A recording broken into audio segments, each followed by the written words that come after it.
বেকারত্ব একটি মানসিক অভিশাপ বলা হয়। যে ছেলেটা বেকার সে জানে তার ভিতর দিয়ে কি যায় এবং সমাজ তাকে কি চোখে দেখে এবং সমাজের মানুষ তাকে কিভাবে আপনার ট্রিট করে।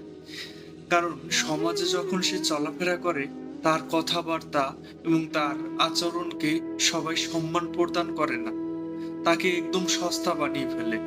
সমাজে এখন দেখা যাচ্ছে যে একটি বেকার পুরুষকে কেউ পছন্দ করে না, কিন্তু সে যদি কাজ করতে চায় বা কোনো কর্মসংস্থান করতে চায়, কিন্তু তাকে কেউ সাহায্য করে না।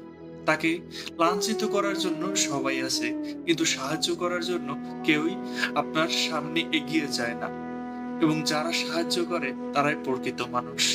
কারণ একজন বেকারত্বর যদি একটু উপকার হয় তাহলে তার সংসারটা চলে এবং সেও একটু ভালো থাকতে পারে। তাই যারা বেকারত্বের হেল্প করে তাদেরকে হাজারো সালাম। আসসালামু আলাইকুম।